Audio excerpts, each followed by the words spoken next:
अस्सलामु अलैकुम जनाब, वंस अगेन फाइनली एक ज़बरदस्ती का दिन, एक दिन हमने ऐड ऑन के तौर पे लिया और ज़ाहिर है शायद उससे पीछे भी टीचर जो है वो जज्बात में थे तो उनको शायद आइडिया ना हो कि इस तरह से।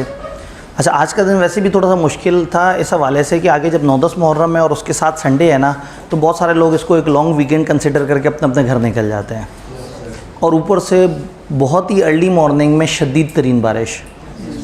तो मुझे लग रहा था कि इस टाइम पे भी काफ़ी बारिश हो रही होगी, लेकिन एकदम से ऐसी कोई शानदार धूप निकल आई।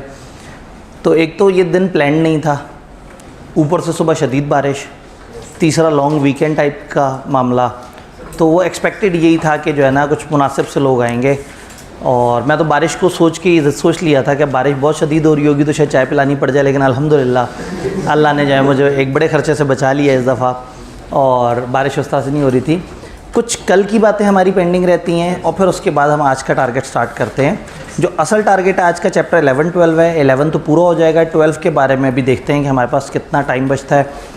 और आज इखलाकी बुनियादों पे मैं 5-1 मिनट लेक्चर आगे भी ले जाऊं तो चल जाएगा काम। मतलब डेली ज़रा मैं एहतियात करता हूं, लेकिन आज अगर थोड़ा बहुत ऊपर नीचे हो जाएगा तो आज एज सच कोई बहुत ज़्यादा मुझे गंदा सा फील नहीं होगा। तो स्टार्ट करते हैं। चैप्टर 4 में हमारी एक डिस्कशन स्टार्ट हुई थी। हमने कहा था कुछ वॉइड एग्रीमेंट्स होते हैं। वॉइड एग्रीमेंट्स वो एग्रीमेंट है जो लॉ ने ही मना कर दिए हैं, यानी एक्सप्रेसली डिक्लेयर्ड वॉइड एग्रीमेंट। हमारे 7 एसेंशियल में से 2 चैप्टर 2 में हुए, 5 चैप्टर 3 ने हमें बताए थे जो 3 और 4 में स्प्रेड हुए थे। हम लास्ट एसेंशियल की बात कर रहे हैं which is expressly declared void agreements. हम कहते हैं आपके एग्रीमेंट एक्सप्रेसली वॉइड नहीं होने चाहिए। अब एक्सप्रेसली वॉइड कौन कौन से एग्रीमेंट है, कौन से ऐसे एग्रीमेंट है जो शुरू से मना है, हमने एक लिस्ट देखने की कोशिश की थी। लॉ ने हमें यहाँ बताया हमारे इस चैप्टर के हवाले से, बाकी चीज़ों ने डिवाइड कर दी। उन्होंने कहा ये 5 तरह के एग्रीमेंट हैं जो एक्सप्रेसली वॉइड डिक्लेयर हुए हैं। अनसर्टन एग्रीमेंट आप नहीं कर सकते, करेंगे तो वो गलत होगा। ऑफर एक्सेप्टेंस, कहीं भी अनसर्टेनिटी है वो एग्रीमेंट गलत है। एक स्टेप ऊपर गए थे तो आपका पसंदीदा agreement in restraint of marriage. तो हमने कहा कि छोटे बच्चों को छोड़ के बाकियों को शादी से रोकने का एग्रीमेंट करना, कोई ऐसा तिजारती एग्रीमेंट जिसमें आप उनको शादी करने से रोक रहे हैं, वो लॉ ने कह दिया कि वो मना है, चूँकि शादी बेसिक राइट है।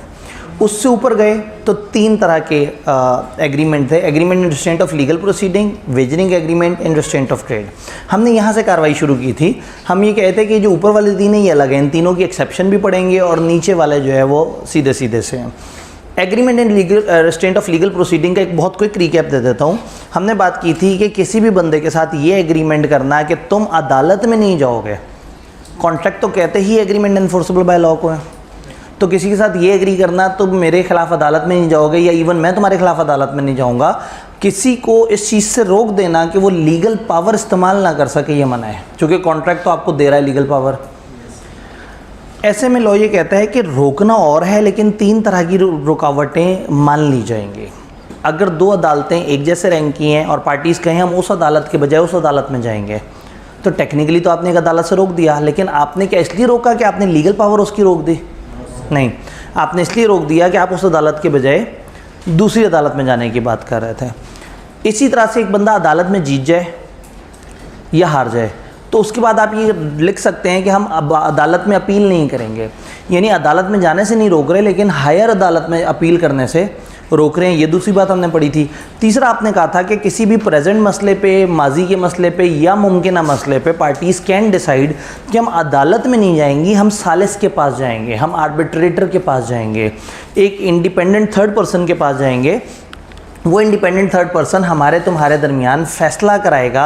तो एग्रीमेंट पर्सन्स के बीच में जिसमें वो कहेंगे डिस्प्यूट हम आर्बिट्रेशन की तरफ जाएंगे, प्रेजेंट डिस्प्यूट हो या फ्यूचर डिस्प्यूट हो, 2 या 2 से ज़्यादा बंदे आपस में ये तय कर सकते हैं कि हम अदालत के बजाय सालिस के पास जाएंगे। सालिस इस दरमियान में एक बंदा जो तीसरा बंदा है, जो इंडिपेंडेंट है, जो दोनों की बात सुन के उनको बता रहा है कि मैं आपको ये फ़ैसला देता हूँ। अदालत का अल्टरनेट है। इस चैप्टर में हम इस पर ज़्यादा बात नहीं करते, इसके ऊपर एक पूरा हम लॉ पढ़ेंगे जिसमें 2-2.5 सफ़े की डिस्कशन है इसके ऊपर, तो इंशाल्लाह वहाँ डिटेल से पढ़ेंगे। बट किसी को लीगल राइट से रोकना मना है, लेकिन 3 तरह की रुकावटें इजाज़त हैं। 2 में से एक अदालत की तरफ जाना, हायर कोर्ट में अपील ना करना या मामले को आर्बिट्रेटर की तरफ लेके चलना। कल तक ये डिस्कशन थी, इसको क्विक रिकैप दिया था। अब हम बात करते हैं इन 2 की वेजरिंग और in restraint of trade. In restraint of trade और फिर एंड पे वेजरिंग की बात करते हैं। Agreement in restraint of trade. In restraint of legal proceeding का मतलब था लीगल प्रोसीडिंग से रोकना, तो इन रिस्ट्रेंट ऑफ ट्रेड का मतलब होगा ट्रेड से रोकना। किसी भी शख्स को कोई कारोबार करने से, कोई बिज़नेस करने से, कोई नौकरी करने से, किसी भी किस्म का काम करने से आप नहीं रोक सकते। हर बंदे का बुनियादी हक है कि वो कमाने के लिए कोई भी लॉफुल मशगला अपना सकता है। लॉफुल स्मगलिंग करने से रोका जा सकता है, चोरी करने से रोका जा सकता है, कत्ल करने से रोका जा सकता है, गलत चीज़ से रोका जा सकता है। लेकिन अगर एक बंदा एक लॉफुल बिज़नेस कर रहा है और लॉ की रिक्वायरमेंट्स पूरी कर रहा है, तो आप उसके साथ ये एग्रीमेंट नहीं करेंगे कि तुम ये बिज़नेस नहीं करोगे। तो किसी के साथ ये एग्रीमेंट करना कि आप बिज़नेस नहीं करेंगे, लॉ ने कह दिया ये एब्सोल्युटली वॉइड है, ये वॉइड एब इनिशियो, आप ऐसा नहीं कर सकते। एक्सेप्शन लॉ ने बता दी कि अगर एक शख्स ने दूसरे से उसका बिज़नेस बमा उसकी गुडविल के ख़रीद लिया हो, एक बंदे ने दूसरे से उसका बिज़नेस उसकी गुडविल समेत ख़रीद लिया हो। गुडविल क्या होती है? गुडविल क्या होती है? एक बिज़नेस का एक नाम होता है, एक वर्थ होती है जो over and above the value होती है। फॉर एग्ज़ाम्पल, अगर हम इस कॉलेज में बैठे हुए हैं और एक बंदा एक आके कहता है जी मैंने ये कॉलेज ख़रीदना है, और फिर वो देखिए कि कुर्सियाँ कितने रुपए की पड़ी हुई हैं और एसी कितने रुपए के पड़े हुए हैं, और कहे हाँ जी मैंने हिसाब किताब लगाया, आपके पास 2.5 करोड़ के एसेट्स पड़े हुए हैं, ये मेरे से 2.5 करोड़ पकड़े, अपना कॉलेज मुझे दे दें। तो मैं कहूँगा भाई ये एक बड़ी मेहनत से बना हुआ कॉलेज है, इसमें एक फ़्लो है, यहाँ का एक नाम है, लोग हम पे ट्रस्ट करते हैं, आते हैं, और हम हर सेशन में बड़े अच्छे तरीके से काम कर रहे हैं। तो हमारे कॉलेज की वर्थ सिर्फ वो एसेट्स नहीं हैं जो यहाँ रखे हुए हैं, वो नाम जो हमने कमाया वो भी है। चलो ये तो एक इस तरह का इदारा है जो को बहुत ज़्यादा प्रॉफिट ओरिएंटेड नहीं है, लेकिन बहुत सारे बिजनेसेस इस तरह से होते हैं कि अगर एक 2.5 करोड़ का बिज़नेस हो तो शायद वो सालाना प्रॉफिट भी 1 करोड़ रुपए का कमा रहे हो। तो एक ऐसा बिज़नेस जो सालाना 1 करोड़ का प्रॉफिट कमाता हो और दूसरा बंदा आके वो बिज़नेस खरीदे, तो बिज़नेस के सिर्फ एसेट्स की वर्थ नहीं देगा, वो देखेगा कि बिज़नेस बहुत ज़्यादा कैश जनरेट करने की कैपेसिटी रखता है।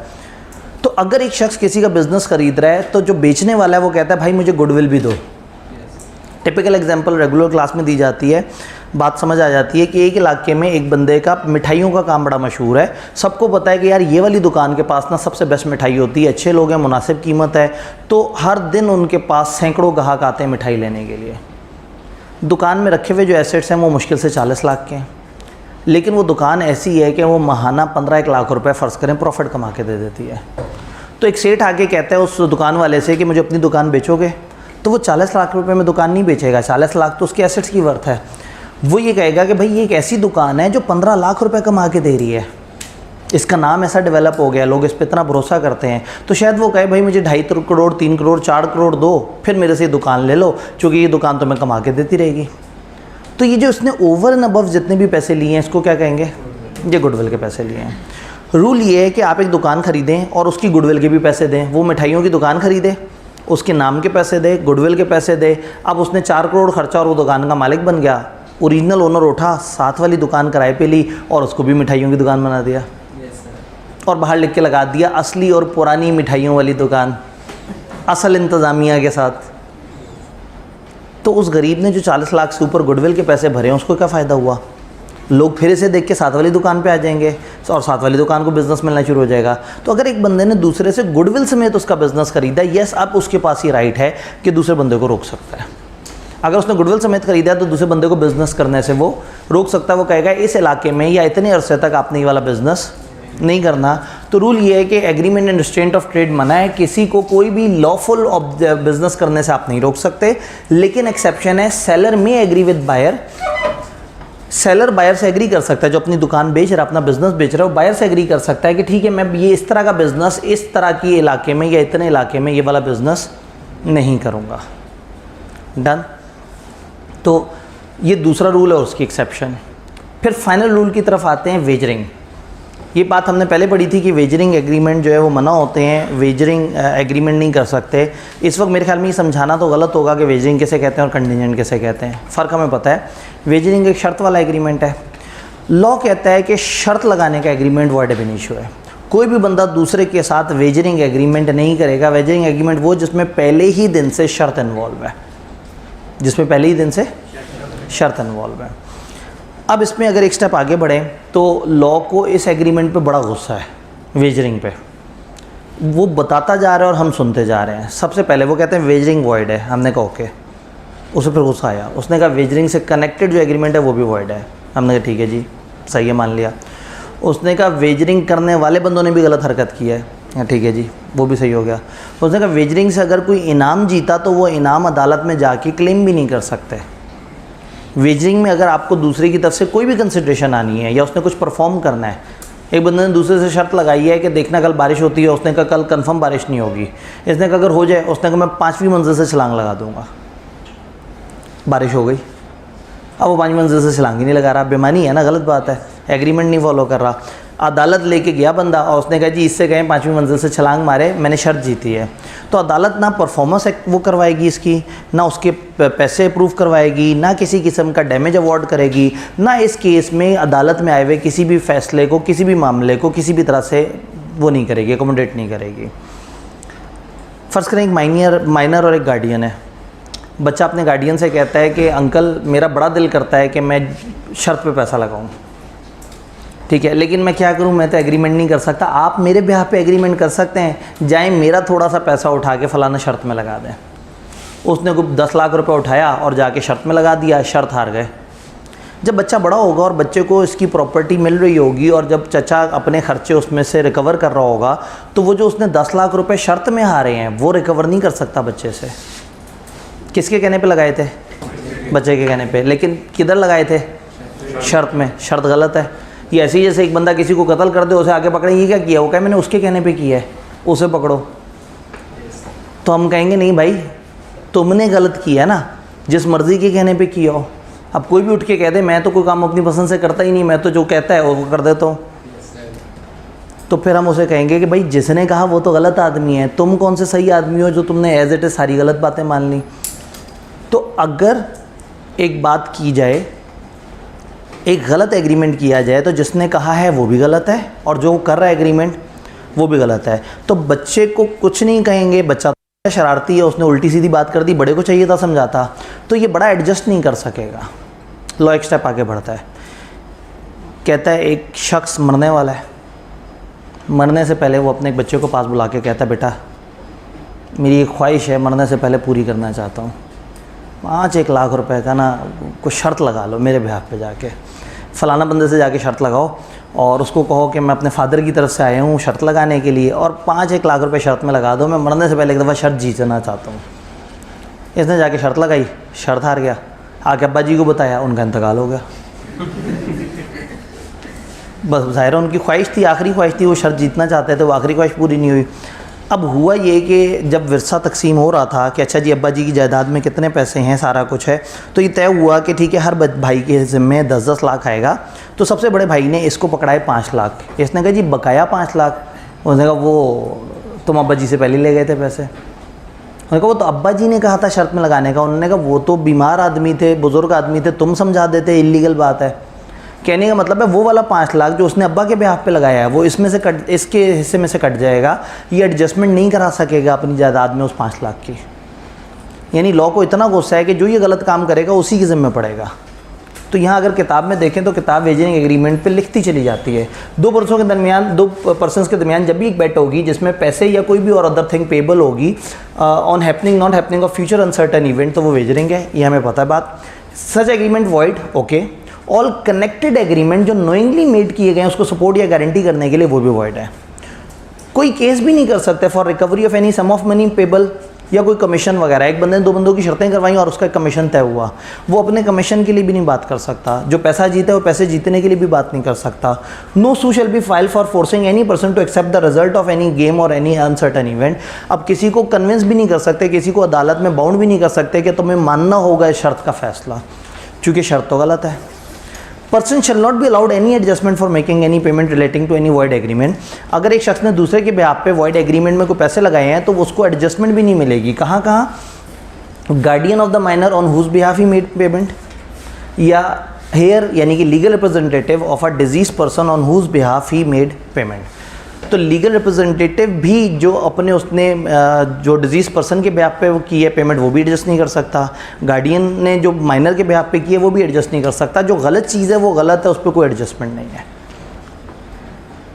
यहाँ पे लॉ एक लास्ट एक्सेप्शन बताता है। वेजरिंग एग्रीमेंट की एक बड़ी मशहूर एक्सेप्शन है, वो मशहूर एक्सेप्शन के पीछे केस है। वक्त कम भी है और इतना कम भी नहीं है, थोड़ा सा जल्दी से समेट देता हूँ। अंग्रेज़ों ने ये देखा कि ये वेजरिंग बड़ी गलत चीज़ है, क्योंकि बड़े सगीर में जो है ना लोग बहुत ज़्यादा शर्तें लगाते थे।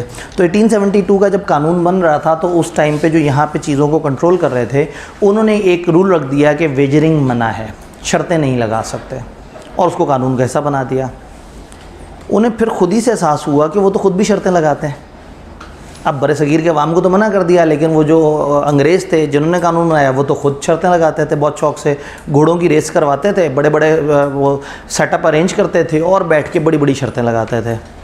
तो फिर उन्होंने क्या किया, पहली एक्सेप्शन लेके आए। एक्सेप्शन ये थी कि कॉन्ट्रैक्ट एक्ट 1872 के मुताबिक शर्त लगाना मना है, लेकिन सिर्फ घोड़ों पे शर्त लगाई जा सकती है, घोड़ों की रेस पे शर्त लगाई जा सकती है। बड़े सगीर के अवाम को समझ आ गया कि बाकी सारी शर्तें मना हो गई हैं, सिर्फ घोड़ों की शर्त अलाउड है।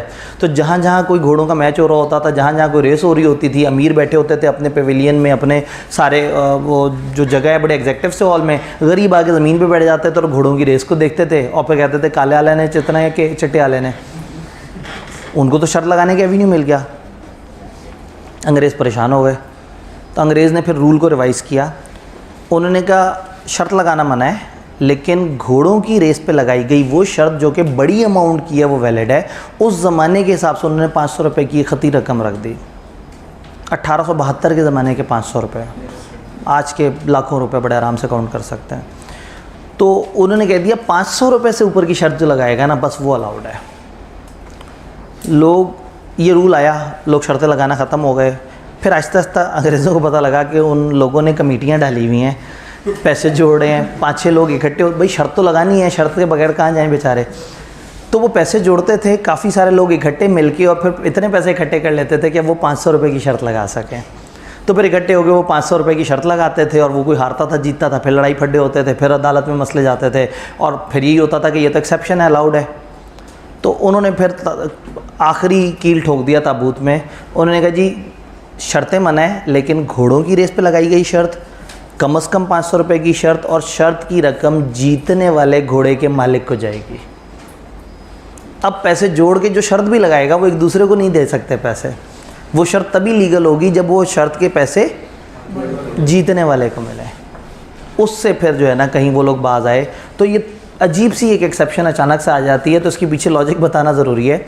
Agreement to contribute to a plate और प्राइज़ या प्लेट, वो प्लेट सी होती थी जिसमें सारे वो पैसे इकट्ठे होते थे और वो जीतने वाले के सामने रख दी जाती थी।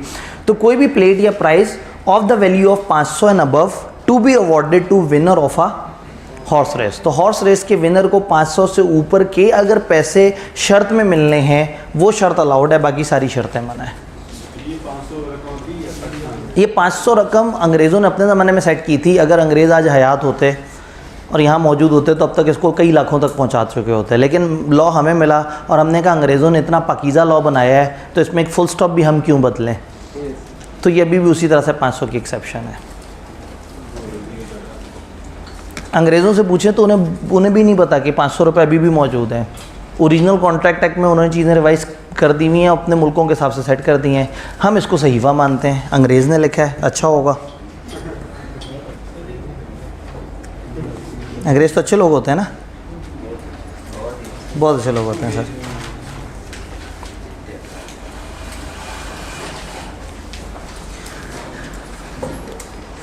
लें जी, आज का ओरिजिनल टारगेट, वैसे तो आज का ओरिजिनल नहीं है लेकिन बहरहाल आज का deem to be original target. Contract act अल्हम्दुलिल्लाह ख़त्म हुआ। कॉन्ट्रैक्ट एक्ट में हमने पास पेपर एनालिसिस में देखा था 50 से 55% of the paper contract act से आ रहा है। कॉन्ट्रैक्ट एक्ट में you can assume majority of the questions के वो लॉजिकल होंगे, और लॉजिकल सवालों की भी मेजॉरिटी चैप्टर 6, 7 और 4 में क्लासीफाई हो रही होगी। इसके अलावा भी बाकी चैप्टर्स में से कहीं से भी वो लॉजिकल सवाल बना सकते हैं। पूरे कॉन्ट्रैक्ट एक्ट में जहाँ जहाँ आपको लिस्टें नज़र आएँ, 4-5 चीज़ों की लिस्ट आपको नज़र आए, फ्रॉड की 5 शर्तें आप याद कर लें, आपको एसेंशियल्स ऑफ़र के नज़र आ रहे हैं, एक्सेप्टेंस के नज़र आ रहे हैं, याद कर लें, ऑफ़र कैसे कैसे रिवोक हो सकती है। यानी कि कुछ जगह आपको कुछ रूल्स नज़र आएंगे, हर रूल अलग होगा, उसको याद करने की ज़रूरत नहीं है। लेकिन जहाँ एक लिस्ट ऑफ रूल्स नज़र आए, रेसिप्रोकल प्रॉमिसेस के जी ये 5-6 रूल्स हैं, फ़लाना की ये 5 रूल्स हैं, फ़लाना की 5 एक्सेप्शन हैं, 5 चीज़ों को ऑब्जेक्ट के की वो कहते हैं इलीगैलिटी। तो जहाँ जहाँ आपको लिस्ट नज़र आए 3-4 चीज़ें या उससे ज़्यादा की, उसको याद रखना है ख़ास तौर पे। समझना सारा है, लेकिन उसको इस तरीके से तैयार कर लेना है कि पेपर में अगर आए तो आप उसको क्रैमिंग वाले सवाल में भी कर सकें। क्रैमिंग के सवाल मेजॉरिटी प्लेस होते हैं चैप्टर 1 से 14, 15, 16, 17, 18, यानी कि अदर लॉज और लीगल सिस्टम से। लेकिन जो पार्टनरशिप का लॉ है, जो भी हम पढ़ने जा रहे हैं इंशाल्लाह ताला, और जो कॉन्ट्रैक्ट है उसमें ज़्यादा वेटेज होती है या ज़्यादा उनकी कोशिश होती है सिनेरियो। इन दो के अलावा सिर्फ नेगोशिएबल इंस्ट्रूमेंट ऐसा चैप्टर है जहाँ पे चैप्टर 14, जहाँ कभी कभी वो लॉजिकल सवाल बनाते हैं और कभी कभी रट्टे वाले सवाल बनाते हैं। अदरवाइज़ ये है कि आपको ज़्यादातर लॉजिकल सवाल पार्टनरशिप में मिलते हैं और कॉन्ट्रैक्ट में, तो आपने लॉजिकली तो बहुत अच्छी तरह से समझना है, लेकिन उसके बाद चीज़ों को याद भी करना है। जब इससे आगे जाएंगे मैं लॉजिकली ज़रूर समझाऊंगा, लेकिन आपने किसी भी टाइम पे ये नहीं सोचना कि अगर मुझे समझ नहीं आई है तो मेरा क्या होगा। आपने क्रैमिंग ज़रूर कर लेनी है। मैं समझाने की पूरी कोशिश करूंगा, लेकिन अगर कभी टाइम शॉर्ट हो तो आपने चीज़ों को क्रैम करना है अगर वो समझ नहीं भी आ रही, क्योंकि आईकेएफ का फोकस थोड़ा सा वहाँ क्रैमिंग का है। लॉजिकल चीज़ें उनकी लॉजिकल नंबर अच्छे खासे उनके बड़े आराम से कॉन्ट्रैक्ट और पार्टनरशिप से पूरे हो जाते हैं। तो पार्टनरशिप एक्ट में मेजॉरिटी ऑफ द टाइम आपको लॉजिकल चीज़ नज़र आएगी, बीच बीच में कुछ लिस्टें नज़र आएंगी। जब कोई लिस्ट नज़र आएगी तो हम देख लेंगे कि वो लिस्ट को हमें क्रैम कर लेना चाहिए। तो बीच बीच में मुझे कहीं नज़र आएगा तो मैं आपको याद भी करा दूंगा कि देखेंगे एक लिस्ट आ गई है, इस लिस्ट को आप लोगों ने क्रैम कर लेना है। लेकिन अगेन अगर कहीं लिस्ट नज़र आए और मैं आपको बता ना भी पाऊँ और वो एक लिस्ट हो, तो उसको एहतियातन आपने याद कर लेना है कि पेपर में उसमें सीधा सवाल भी आ सकता है। अब सवाल ये है कि what is nature of partnership. पुराने ज़माने में एक चैप्टर होता था पार्टनरशिप का, आईकेएफ ने उसको 3 जगह से कट लगा के 3 चैप्टर बनाए। फिर उन्हें लगा कि नहीं अभी भी मज़ा नहीं आया, कुछ टॉपिक डिलीट भी कर दिया। तो पुराने ज़माने के बिज़नेस लॉ के 27 चैप्टर्स में से एक चैप्टर होता था पार्टनरशिप, जिसके 3 टुकड़े करके उसमें से भी चीज़ें माइनस कर दी हैं। आपको बड़ा प्यारा वाला बी लॉ मिला है। इससे पहले कि उन्हें समझ आए कि बहुत ही छोटा सब्जेक्ट बन गया है, जल्दी से इसे पास करके आगे निकलने, इससे पहले कि कोई नई स्कीम कोई नई वैरायटी जो है ना वो खामखा लोगों को तंग करे। तो पार्टनरशिप के 3 चैप्टर्स में पहला बताता है पार्टनरशिप किसे कहते हैं, पार्टनर्स कितनी तरह के होते हैं, पार्टनरशिप कितनी तरह की होती है और इसके बेसिक रूल्स ये बनती कैसे है। सेकंड जो चैप्टर है यानी कि 12th चैप्टर बताएगा पार्टनर्स के आपस में क्या राइट्स होते हैं, एक दूसरे के साथ उनकी क्या क्या जिम्मेदारियां ड्यूटी हैं। बड़ा ही कॉमन सेंस वाला बड़ा आसान सा चैप्टर है, छोटा सा चैप्टर है। देन आता चैप्टर 13 जो बताता है पार्टनर्स के बाहर की दुनिया के साथ क्या मामले हैं और बाहर की दुनिया के साथ पार्टनर का क्या रिलेशन है या किस किस्म के मामला आता है। तो हम शुरू करते हैं नेचर ऑफ पार्टनरशिप। अगर हम बात करें तो पार्टनरशिप इज़ तकरीबन लाइक जॉइंट प्रोमिसर्स। यहाँ सामने लिखा हुआ इतना इंपॉर्टेंट नहीं है, जस्ट मतलब बजाय इसके कि मैं इसे उठाऊँ बोर्ड पे लिखूँ उस पर टाइम लगे, बल्कि हम यहाँ थोड़ा सा साइड पे तो बना ही सकते हैं, फिर साइड पे ही बना लेते हैं।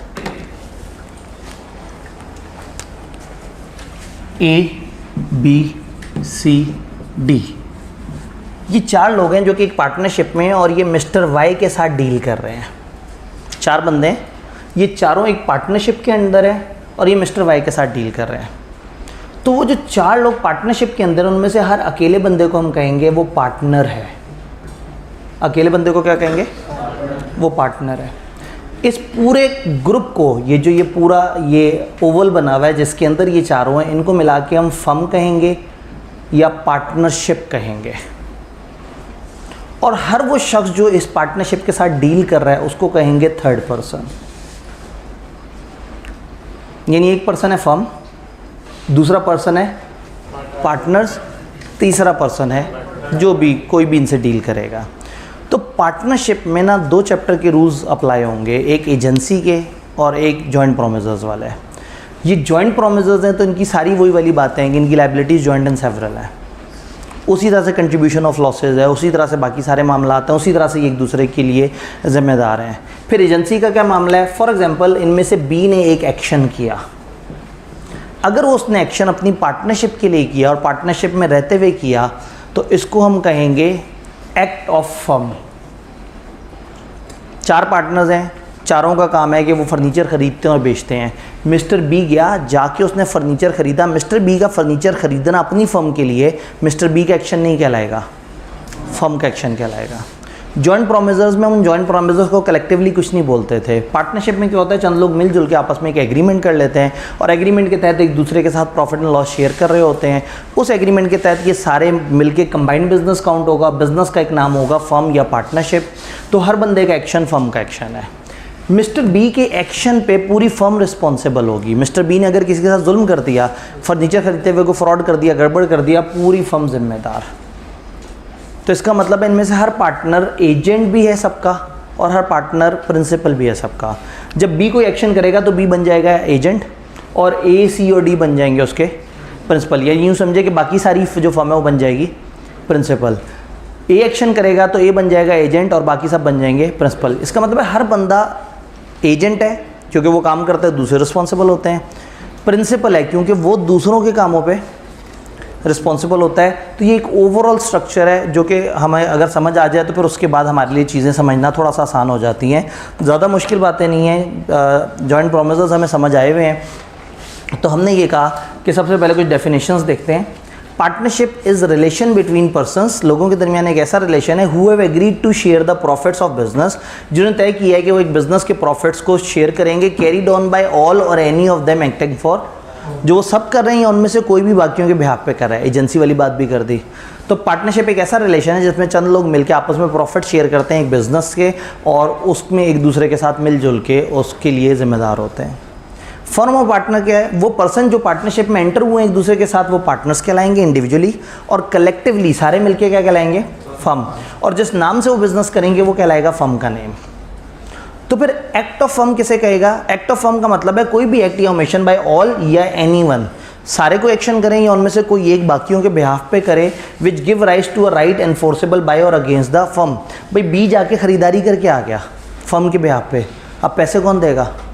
फर्म। तो फर्म लीगली बाउंड हो गई बी के एक्शन पे। तो बी का ये एक्शन जिसमें इसने फर्म को बाउंड कर दिया, ये इसका एक्शन नहीं कहलाएगा, ये फर्म का एक्शन कहलाएगा। इसका मतलब इनमें से जो भी काम करेगा तो हम कहेंगे भाई ये फर्म ने काम किया है। एंड फाइनली इसमें थर्ड पार्टी आती है। Third party in relation to firm, ये आपके पास गलत लिखा होगा, फॉर्म लिखा होगा, किताब में से फर्म कर लें। Third party used in relation to firm और to a partner therein means any person who is not a partner in the firm. Partnership के कॉन्टेक्स्ट में थर्ड पर्सन उसे कहेंगे वो शख्स जो पार्टनरशिप में पार्टनर नहीं है, यानी इन चार बंदों के अलावा दुनिया का हर पांचवा बंदा थर्ड पर्सन है। तो पार्टनरशिप ओवरऑल प्रिंसिपल है, हर पार्टनर एजेंट है, और इन दो के अलावा ये एजेंट जाके थर्ड पर्सन से डील करेगा और थर्ड पर्सन और पार्टनरशिप के दरमियान कॉन्ट्रैक्ट बन जाएगा। 100% वही बात है जो एजेंसी में थी। अब यहाँ पे अगला मरहला आता है कि पार्टनरशिप बनती कैसे है, पार्टनरशिप के एसेंशियल एलिमेंट्स क्या हैं, पार्टनरशिप किस तरह से चल रही होती है। अगर कोई भी ग्रुप ऑफ पर्सन इकट्ठे हैं और वो कहते हैं कि हम लोग पार्टनरशिप हैं, तो मैं कहूँगा अच्छा निशानियाँ पूरी होती हैं पार्टनरशिप की। किसी भी ग्रुप ऑफ पर्सन को पार्टनरशिप बनने के लिए पार्टनरशिप की डेफिनेशन पूरी होनी चाहिए। पार्टनरशिप की डेफिनेशन क्या थी? रिलेशन बिटवीन पर्सन है, लोगों के दरमियान कोई रिलेशन है, हु हैव एग्रीड, जिन्होंने आपस में एग्री किया हुआ है। क्या एग्री किया हुआ है? प्रॉफिट शेयर करेंगे। किस चीज़ के? बिजनेस के। जो कोई एक कर रहा है या सब कर रहे हैं। इसका मतलब इसमें कुछ लोग हैं, एक शर्त, इन्होंने कुछ एग्री किया हुआ है, दूसरी शर्त, ये प्रॉफिट को शेयर करेंगे, तीसरी शर्त, बिजनेस करेंगे, चौथी शर्त, और अकेला करे या सबके लिए करे, यानी कि एजेंसी होगी। तो ये 5 बुनियादी शर्तें इस डेफिनेशन के अंदर छुपी हुई हैं। तो जब भी हमने किसी भी बिज़नेस को देखना होगा कि ये पार्टनरशिप है या नहीं है, हम उन्हीं 5 शर्तों की बात करेंगे। 2 और मोर पर्सन की एसोसिएशन होनी चाहिए, एक एग्रीमेंट होना चाहिए, शेयरिंग ऑफ प्रॉफिट होना चाहिए, एक बिज़नेस होना चाहिए, और म्यूचुअल एजेंसी होनी चाहिए कि एक दूसरे के लिए लायबल हो। किताब ने इन सारों को पॉइंट्स बना के बताया है, तो एक दफ़ा हम लॉजिकली समझ लेते हैं, फिर किताब की इंग्लिश तो हम साथ साथ देख लेंगे। अगर मैं थोड़ा सा इसको मज़ीद क्लैरिफाई करना चाहूँ तो एक एक करके हम सारी चीज़ों पर बात करते हैं। एसोसिएशन ऑफ 2 और मोर पर्सन, 2 या 2 से ज़्यादा बंदे होने चाहिए। एक बंदा पार्टनरशिप नहीं बनाएगा। पार्टनरशिप के बिजनेस के लिए कम से कम कितने बंदे चाहिए? 2। तो हम कहते हैं 2 या 2 से ज़्यादा बंदे होने चाहिए। अब कितने ज़्यादा हों, पार्टनरशिप का एक खामोश है, याद रखना है। पार्टनरशिप का लॉ खामोश है, उसने नहीं बताया कि कितने बंदे होने चाहिए मैक्सिमम। कंपनीज़ एक्ट है, उसका सेक्शन 9 है, वो रुकावट डालता है। कंपनीज़ एक्ट ये कहता है कि पाकिस्तान में अगर कभी भी कोई बिज़नेस 20 से ज़्यादा बंदों पे चल रहा है तो उस पर वाजिब है कि वो कंपनी लॉ में रजिस्टर हो जाए, पार्टनरशिप ना रहे। तो कंपनी के लॉ ने ये बताया है कि 20 से ज़्यादा बंदे पार्टनर्स नहीं बन सकते। इसी तरह से बैंकिंग का लॉ ये कहता है कि 10 से ज़्यादा बंदे बैंकिंग के बिज़नेस में पार्टनर्स नहीं बन सकते।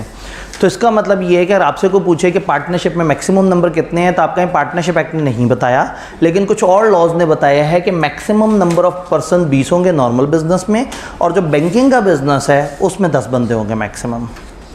एक छोटी सी एक्सेप्शन है, अगर प्रोफेशनल्स हैं, लॉयर्स, अकाउंटेंट, बैंकर्स, डॉक्टर्स, इस तरह के लोगों ने फर्म बनाई हुई है, इन पे 20 वाली कैद नहीं है, इनकी 20 से ऊपर हो सकती है। तो सबसे पहले तो 2 या 2 से ज़्यादा बंदे होने चाहिए, फिर इनके दरमियान एक एग्रीमेंट होना चाहिए।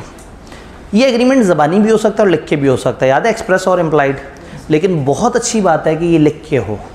जब लिख के होगा तो इसको हम कानून की ज़बान में कहेंगे पार्टनरशिप डीड। तो पार्टनरशिप डीड होनी चाहिए इनके दरमियान। पार्टनरशिप डीड क्या करेगी, एक ऐसा डॉक्यूमेंट होगा जो इनके दरमियान सारी बातें तय करेगा। भाई अगर चंद लोगों ने मिलकर पार्टनरशिप करनी है, अगर ये रेगुलर क्लास होती तो मैं मुख्तलिफ लोगों से पूछता और एक कॉमन सेंस वाली बात लेते, वही किताब में लिखी मिलती। वक्त कम है तो मैं खुद रिपीट कर देता हूँ। अगर एक पार्टनरशिप कुछ लोगों के बीच में हो रही है तो ऑब्वियसली वो डिसाइड करेंगे कि हमारा नाम क्या है, हम क्या बिज़नेस करेंगे, हम कितने लोग होंगे, हमारी परसेंटेज क्या होगी, हम में से प्रॉफिट कौन कौन शेयर करेगा। समटाइम कुछ पार्टनर कहते हैं मैं प्रॉफिट शेयर करूँगा, लॉस शेयर नहीं करूँगा। फिर किसी की सैलरी होगी या नहीं होगी, किसी का ये वाला मामला होगा या नहीं होगा, पार्टनरशिप ख़त्म होगी तो क्या करेंगे, कारोबार के क्या हिस्से होंगे, कौन बंदा एक्टिव पार्टनर होगा, कौन स्लीपिंग पार्टनर होगा, कौन मेन काम करेगा, कौन पैसे लेके आएगा, कौन स्किल्स प्रोवाइड करेगा। तो एक कागज़ पे सारा कुछ जितना मैक्सिमम लिख सके उतना अच्छा है। पार्टनरशिप में अगर पहले दिन मैक्सिमम बातें लिखी गई हैं तो फिर मसले नहीं होंगे। प्रॉब्लम ये है कि लोग पहले दिन बहुत सारी बातें नहीं लिखते, जिसकी वजह से बाद में फटे होते हैं। तो ideally there must be an agreement, और रिटर्न हो तो क्या ही खूबसूरत बात है। इसका मतलब है कि मैंने ओरल को मना नहीं किया, बट प्रेफरेंस क्या है उसको साबित करना आसान होता है। तो एक एग्रीमेंट होना चाहिए। पाकिस्तान में एग्रीमेंट इंपॉर्टेंट है, स्टेटस इंपॉर्टेंट नहीं है। इस क्लास से बाहर निकले और अचानक से आप 6-7 लोगों ने मिलकर कोई काम करना शुरू कर दिया और आपस में कुछ भी नहीं तय किया, तो दिखने वाले को लगेगा कि ये लोग मिलके काम कर रहे हैं, पार्टनर्स होंगे। अगर आपने आपस में तय नहीं किया तो आप पार्टनर्स नहीं हैं। एक बंदे की डेथ होती है, उसके 3 बच्चे हैं, वो तीनों बच्चे बाप के कारोबार में जाके बैठना शुरू कर देते हैं। एक बंदा कैश को डील करना शुरू कर देता है, कुछ और खुद ही से सोचते हैं कि चलो हम ये जिम्मेदारी अपने अपने हिसाब से उठाना शुरू कर दें। चूँकि उन्होंने आपस में कुछ नहीं तय किया हुआ, तो ये पार्टनर्स नहीं है। तो स्टेटस इंपॉर्टेंट नहीं है, दिखने में क्या लग रहा है वो इंपॉर्टेंट नहीं है, इंपॉर्टेंट ये है कि एग्रीमेंट क्या कहता है। फिर उसके बाद हम बात करते हैं शेयरिंग ऑफ प्रॉफिट। हर बंदे को प्रॉफिट की परसेंटेज मिलनी चाहिए। यानी पार्टनर अगर एक बंदा है तो उसको चाहे 1% प्रॉफिट मिले, लेकिन मिलना ज़रूर चाहिए। There must be no partner जो कहे मुझे 0% प्रॉफिट मिलता है। प्रॉफिट का शेयर होल्डर होना शर्त है, हाँ लॉस का शेयर होल्डर होना शर्त नहीं है। कुछ पार्टनर ऐसे हो सकते हैं जो लॉस का हिस्सा ना ले रहे हो और सिर्फ प्रॉफिट को शेयर करते हो। तो हर पार्टनर प्रॉफिट का शेयर लेगा, लेकिन यहाँ लॉ ने अचानक से आपको रोक के कहा, समटाइम आपको ऐसा नज़र आएगा कि कुछ लोग प्रॉफिट का हिस्सा ले रहे हैं लेकिन वो पार्टनर नहीं है।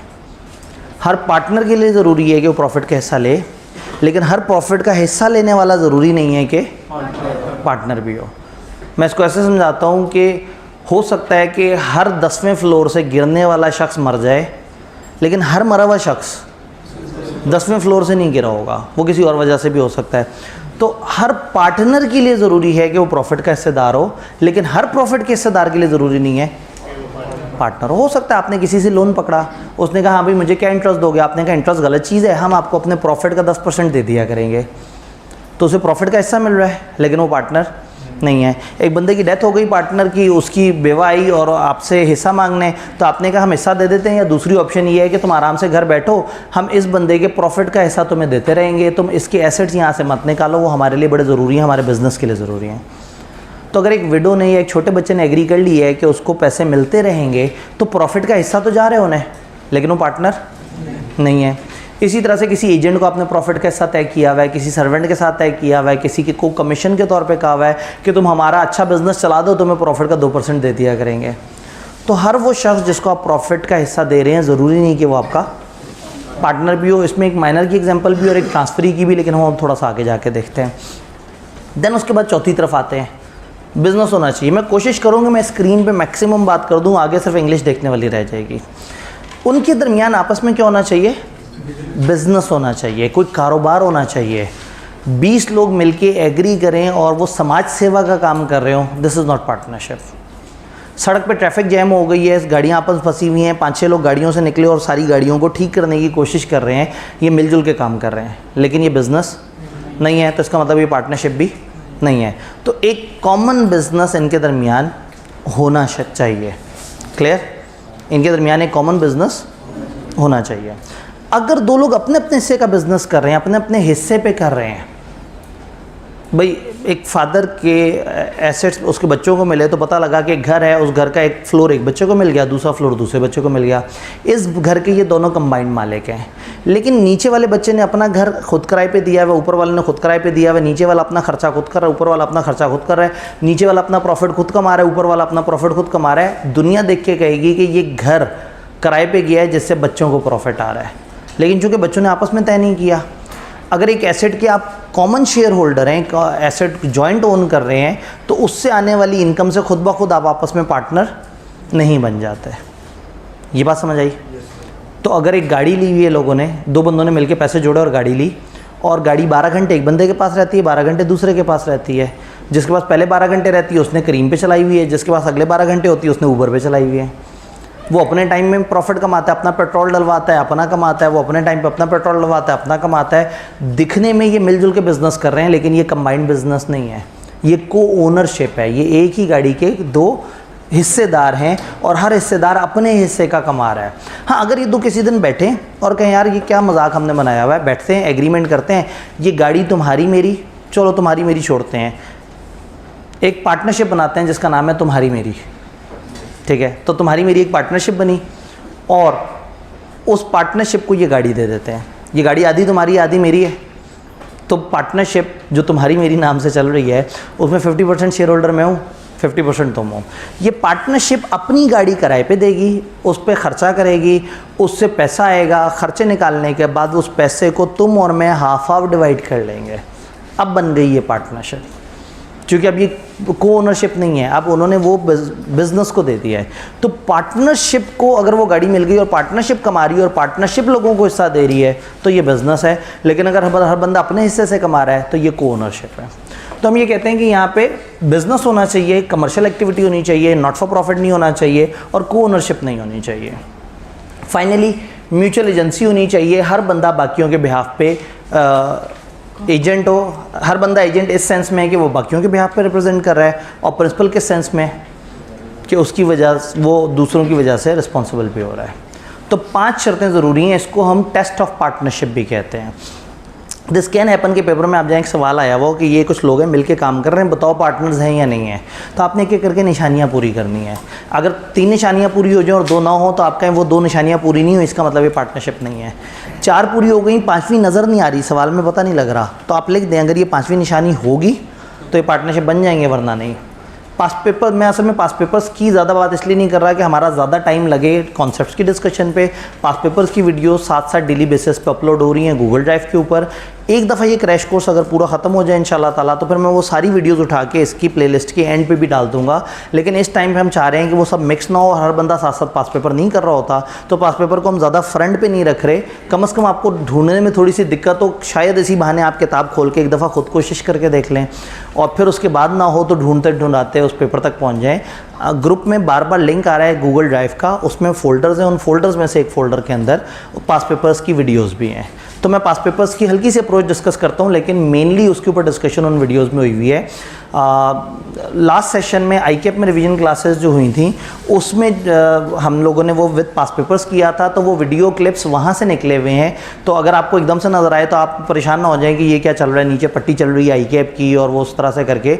तो वो आईकेप की रिवीजन क्लासेस थी, उससे किया है। इस दफ़ा मैंने उनको एक्सप्रेसली इनकार कर दिया क्योंकि सिलेबस में भी कोई चेंज नहीं है, तो वो पिछली वो वाली वीडियोज़ भी वैलिड हैं, वो पास पेपर भी वैलिड हैं, और हम यहाँ पे भी बड़ा कम्प्रीहेंसिव क्रैश कर रहे हैं। तो ये इसमें चीज़ें कवर हो रही हैं। बस फ़र्क ये है कि वहाँ मेरे पास कम टाइम होता था, मैंने 1 घंटे में चैप्टर भी ख़त्म कराना होता था, उसके पास पेपर्स भी डिस्कस करने होते थे।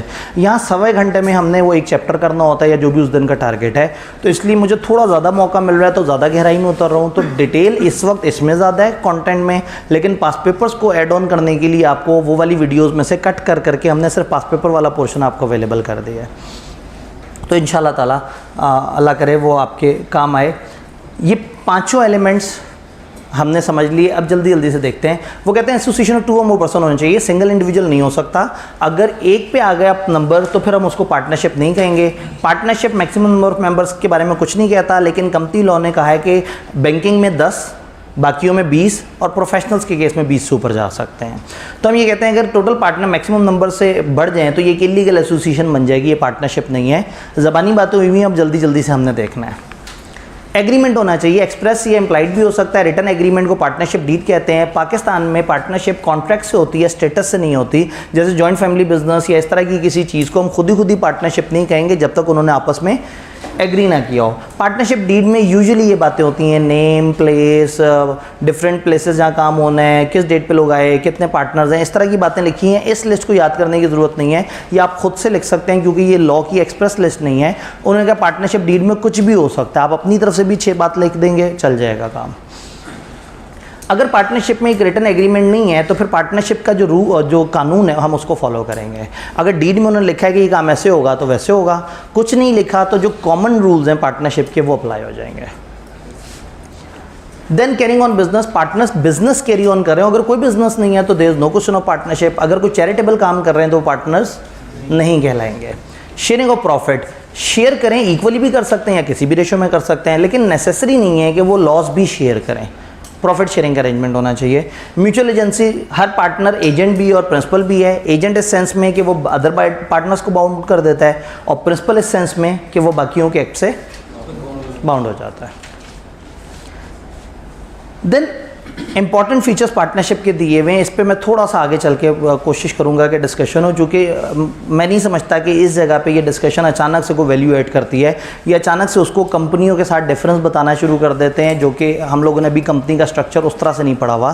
तो मुझे जब मौका मिलेगा इंशाल्लाह ताला, आज के लेक्चर में तो मुश्किल लग रहा है, लेकिन आगे के लेक्चर मौका मिलेगा तो मैं इस पॉइंट को उठा के एक दफ़ा एक्सप्लेन करूँगा। लेकिन इस टाइम पर अच्छा भला एक फ़्लो बना हुआ है, मैं नहीं चाह रहा कि वो फ़्लो हमारा टूट जाए और हम बिला वजह एक ऐसी चीज़ पर फंस जाएँ जो अभी हमें नहीं पता कि कंपनी, लिमिटेड लायबिलिटी और सेपरेट लीगल पर्सन, ये क्या बातें हैं। देन हमने कहा नॉट अ पार्टनरशिप, जॉइंट या कॉमन इंटरेस्ट अगर एक प्रॉपर्टी में होगा, अगर किसी भी प्रॉपर्टी से कंबाइंड रिटर्न्स आ रहे हैं और वो प्रॉफिट वगैरह लोगों को आपस में जा रहे हैं और उन्हें मिलके तय नहीं किया हुआ, तो उसको हम पार्टनरशिप नहीं कहेंगे। यानी पार्टनरशिप फर्म और को ओनरशिप में फ़र्क होता है। इसमें एग्रीमेंट होता है, इसमें एग्रीमेंट ज़रूरी नहीं। इसमें बिजनेस होता है, इसमें बिजनेस ज़रूरी नहीं। उसके मिनिमम मैक्सिमम लॉ ने बताया, इसके मैक्सिमम नंबर लॉ ने नहीं बताया। उसमें शेयरिंग ऑफ प्रॉफिट लाजमी है, इसमें शेयरिंग ऑफ प्रॉफिट लाजमी नहीं है। वो एक दूसरे के एजेंट हैं पार्टनरशिप में, ये एक दूसरे के एजेंट नहीं है। वो बगैर पार्टनर से पूछे अपना हिस्सा किसी दूसरे को दे के नहीं जा सकता, ट्रांसफ़र ऑफ इंटरेस्ट नहीं कर सकता। ये बात चैप्टर 13 में ज़्यादा समझ आएगी, ट्रांसफ़र ऑफ इंटरेस्ट वाली की ये क्या चीज़ होती है। ये अपना हिस्सा दूसरे को नहीं फॉरवर्ड कर सकता, और को ओनर अपना हिस्सा बगैर किसी दूसरे से पूछे अपने घर अपने हिस्से का किराया किसी भी और यार दोस्त को दे दे, उसको ऊपर वाले भाई से पूछने की ज़रूरत नहीं है। लेकिन पार्टनरशिप में अगर एक बंदा कहे कि कल से मेरी जगह फ़लाना बंदा आ जाएगा, तो उसको इजाज़त लेने की ज़रूरत है। तो किताब ने कुछ क्विक डिफरेंसेस बताए हैं पार्टनरशिप और को ओनरशिप। फिर वो हमने बात पढ़ी थी कि हर बंदा जिसको प्रॉफिट मिलता है ज़रूरी नहीं कि वो पार्टनर भी हो। अब आप ये देखें तो एक टेबल से आ गया, अगर आप चाहें तो आप इसको याद कर लें कि इसमें लिस्ट दी हुई है। फिर अगर देखें तो यहाँ एक लिस्ट आ गई कि वो कौन से लोग हैं जिनको प्रॉफिट का हिस्सा मिलता है लेकिन वो पार्टनर नहीं होते। Sharing of profit conclusive evidence नहीं है पार्टनरशिप का। किसी भी बंदे को अगर शेयर ऑफ प्रॉफिट मिले एक बिजनेस का, तो इससे वो खुद ब खुद पार्टनर नहीं बन जाता। फॉर एग्जांपल कुछ बातें इन्होंने बताई, बातें हमने कर ली थी, लिस्ट दिखानी है। लेकिन ये लिस्ट चूँकि इस चैप्टर में मुश्किल से एक ही प्रॉपर लिस्ट है, तो आप इस लिस्ट को याद कर लीजिएगा कि ये पेपर में कभी भी पूछी जा सकती है। इंटरेस्टिंग बात यह है कि इस चैप्टर में हर तीसरे चौथे सवाल के बाद उन्होंने ये लिस्ट पूछी हुई है। तो उन्हें जहाँ पे भी किसी चैप्टर में कोई रट्टे का मार्जिन नज़र आ जाए, वो जब मौका मिले उसको ज़रूर पूछ लेते हैं। कौन कौन से लोग हैं जिनको प्रॉफिट मिल रहा है लेकिन पार्टनर नहीं है? लेंडर ऑफ मनी, जो कि उन लोगों को पैसे दे रहा है जो अभी बिजनेस स्टार्ट कर रहे हैं। सर्वेंट या एजेंट को अगर रेमुनरेशन के तौर पे मिल रहा है। विडो या चाइल्ड ऑफ एक मरे हुए पार्टनर को जो एनवीटी जो सालाना उसको पेमेंट मिल रही है। फिर पार्टनर के इंटरेस्ट का ट्रांसफरी और माइनर एडमिटेड टू बेनिफिट्स, ये 2 पॉइंट ऐसे हैं जो चैप्टर 13 में डिस्कस होते हैं, तो मैं यहाँ इनको होल्ड कर रहा हूँ। पिछले ओनर को या पार्ट ओनर को कंसिडरेशन गुडविल की मिल रही है। एक बंदा छोड़ के, हमने कहा ये अपने एसेट लो और चले जाओ, उसने कहा सिर्फ एसेट नहीं भाई, एसेट तो 40 लाख के हैं, गुडविल मिला के बिजनेस की वर्थ है 2.5 करोड़, तो चलो मेरे एसेट्स का तो हिस्सा मुझे दे दो, लेकिन गुडविल का क्या होगा? तो हम कहेंगे अच्छा चलो एक काम करते हैं, तुम्हें 2 साल तक तुम्हारा प्रॉफिट का शेयर देते रहते हैं, 2 साल बाद तुम्हारा हमसे कोई ताल्लुक नहीं। अब उसको प्रॉफिट का शेयर मिल रहा है लेकिन वो इस वक्त पार्टनर नहीं है।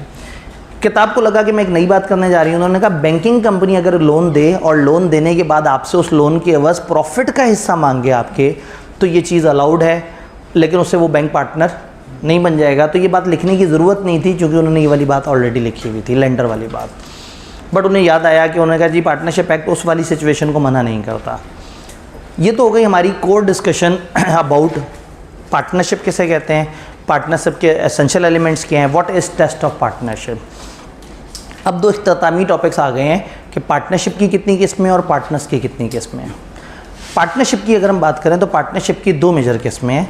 एक को हम कहते हैं पार्टनरशिप एट विल, एक को हम कहते हैं particular partnership, specific partnership. Specific या पर्टिकुलर बड़ी सीधी सी है। आप पार्टनरशिप बनाते हैं, आप पहले दिन तय कर लेते हैं कि हम फलाना काम के लिए पार्टनरशिप बना रहे हैं, हम फलाना दिन तक के लिए पार्टनरशिप बना रहे हैं। फॉर एग्जांपल पार्टनरशिप बनाएं और कहें ये 5 साल की पार्टनरशिप है, या पार्टनरशिप बनाएं और कहें ये तब तक की पार्टनरशिप है जब तक कि हम लोग ये प्रोजेक्ट कंप्लीट नहीं कर लेते। दो बिल्डर्स हैं, उन्होंने मिलकर एक प्रोजेक्ट पकड़ा है गवर्नमेंट से कि उन्होंने एक बिल्डिंग बना के देनी है, तो उन्होंने आपस में पार्टनरशिप की कि जब तक ये बिल्डिंग नहीं बनती हम पार्टनर हैं। तो ये कब तक पार्टनर है?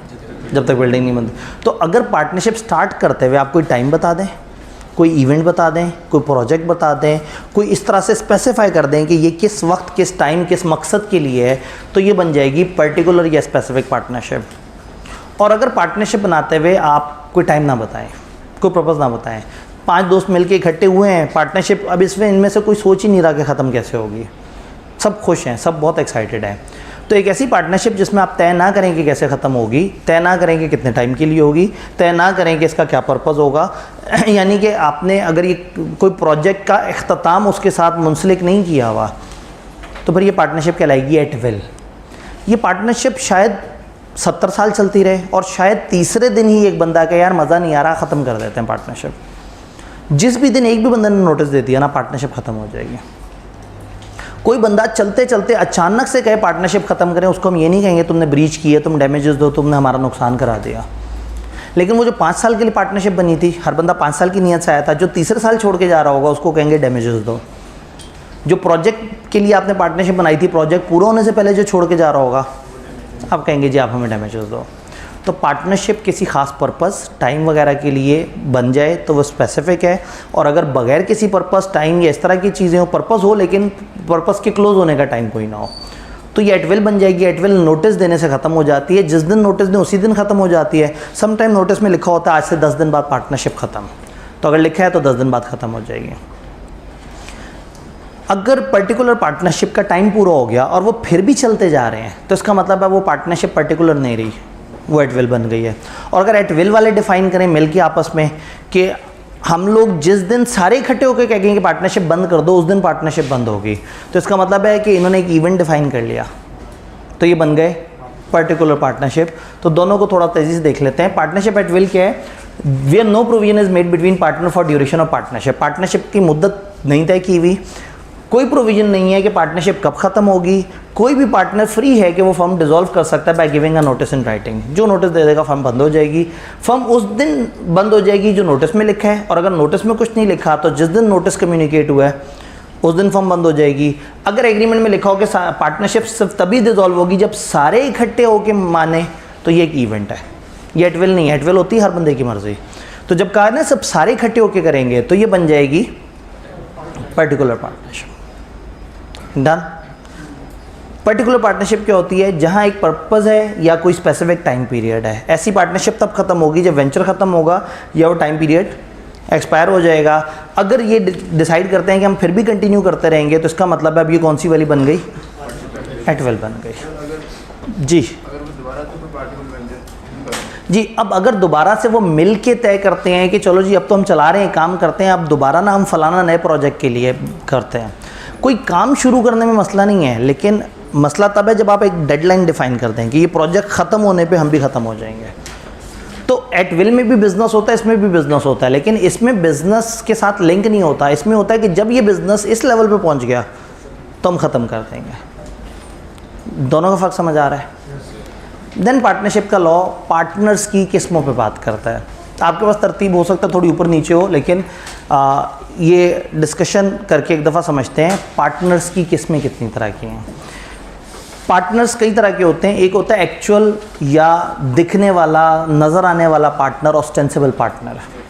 इसको एक्चुअल पार्टनर भी कहते हैं, इसको एक्टिव पार्टनर भी कहते हैं, इसको ऑस्टेंसिबल पार्टनर भी कहते हैं। ये वो पार्टनर जो सबको नज़र आ रहा है। 4 बंदे आपको नज़र आ रहा है, यार मिस्टर ये भाग दौड़ कर रहा है, ये हर काम कर रहा है, ये इस पार्टनरशिप को चला रहा है, ये इस पार्टनरशिप का रूह रवां है। तो फिर आप कह देते हैं कि ये जो शख्स है ये एक्चुअल पार्टनर है, ये एक्टिव पार्टनर है। सम टाइम कुछ पार्टनर्स होते हैं लेकिन वो एक्टिवली इन्वॉल्व नहीं होते। आपको पता है कि यार 4 दोस्त हैं, एक बंदा है जिसने पैसे दिए हैं, वो डे टू डे चीज़ों को नहीं देखता, वो हर चीज़ के लिए भागदौड़ नहीं करता, वो खामोशी से बैठा रहता है, ना वो किसी से डील करता है, सारी डीलिंग करते हैं बकाया 3 लोग।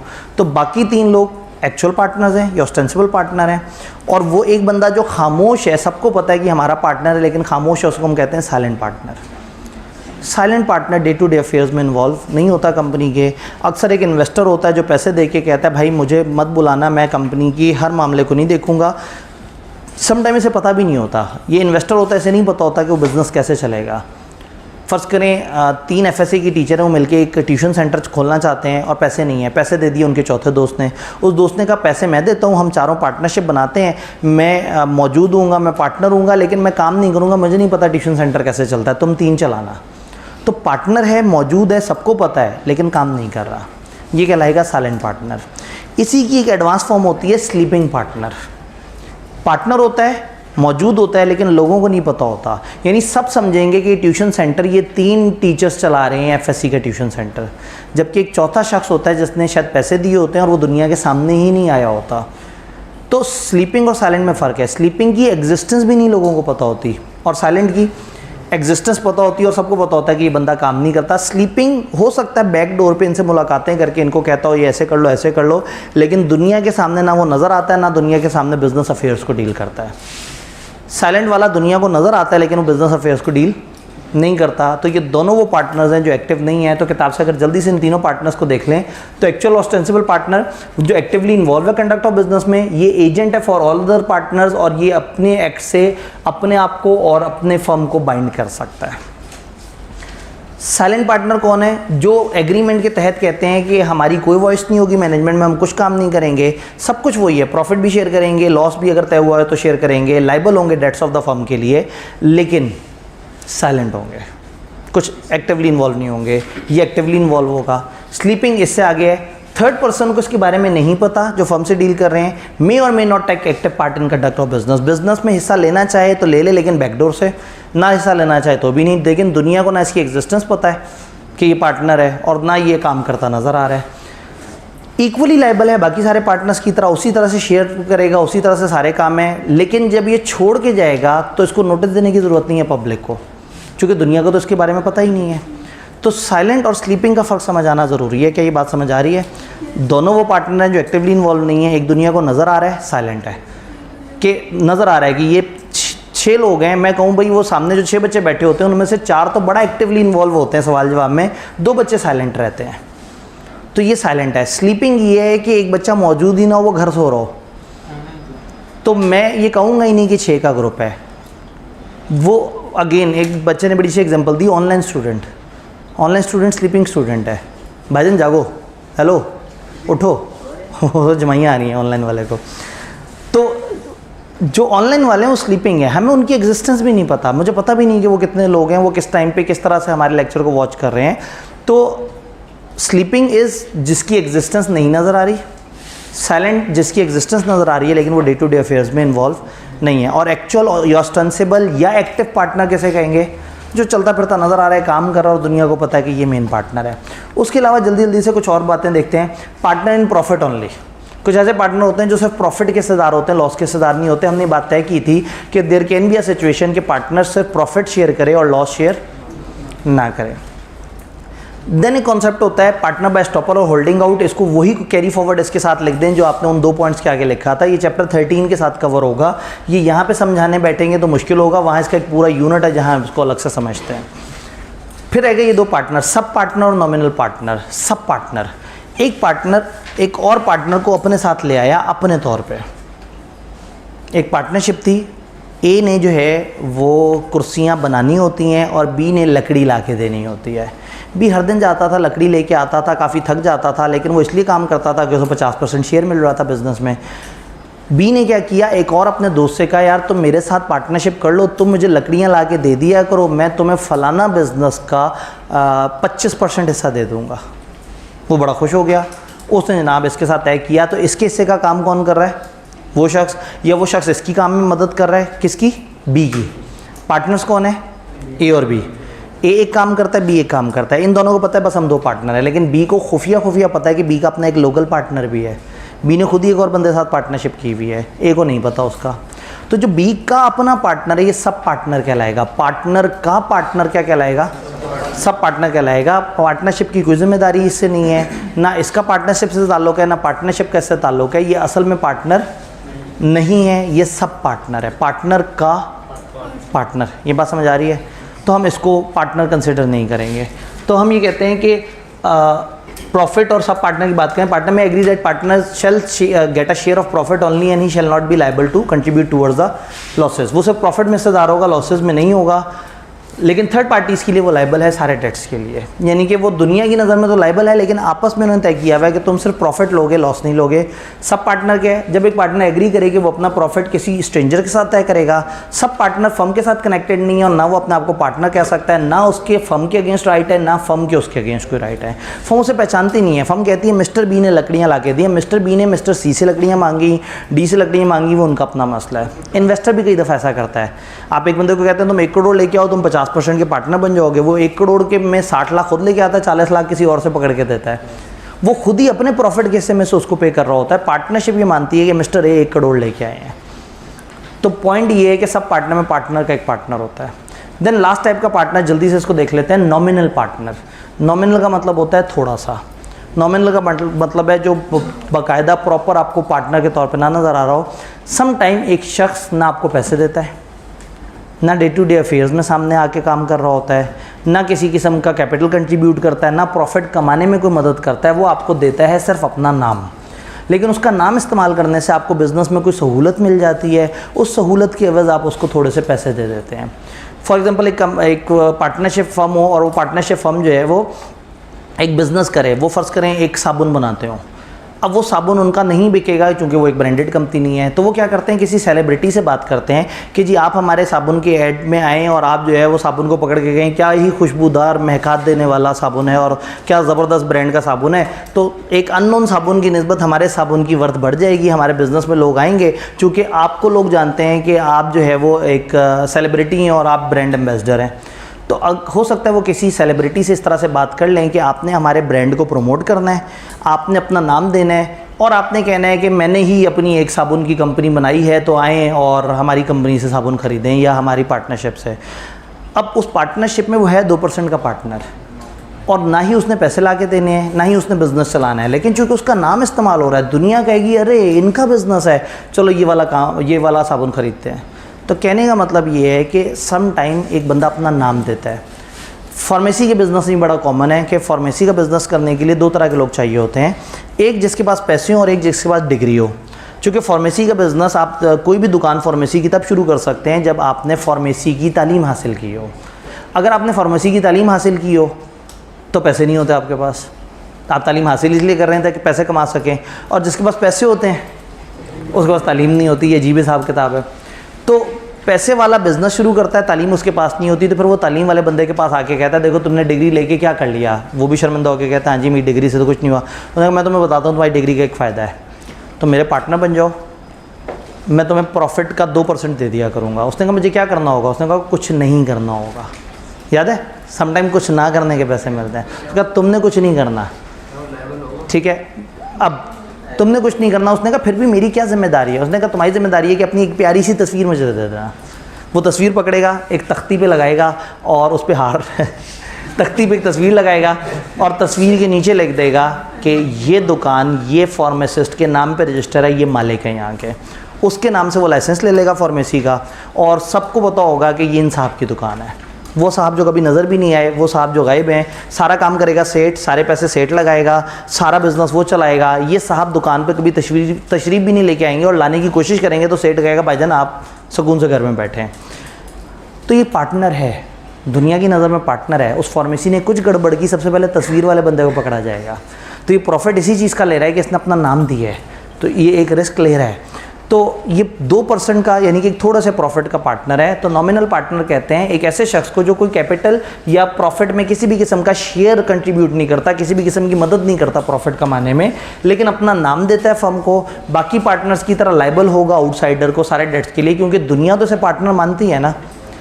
ये हम जब आगे चल के देखेंगे चैप्टर 13 में तो हमें नज़र आएगा कि अगर एक शख्स पार्टनर है तो दुनिया की नज़र में वो पार्टनर है और वो लायबल होता है, आपस में हो सकता है वो लायबल हो या ना हो। एक पार्टनर में कहता है मैं लॉसेस बेयर ही नहीं करूँगा, फर्म को हो गया 5 लाख का लॉस, है तो जॉइंट एंड सेवरल, कोई भी आके किसी भी पार्टनर से रिकवर कर सकता है, इससे भी रिकवर कर सकते हैं, ये दे देगा। फिर बाद में बाकी पार्टनर से कहेगा याद करो हमारा क्या तय हुआ था, मैं लॉसेस में हिस्सेदार नहीं हूँ, अब तुम लोग मुझे दो।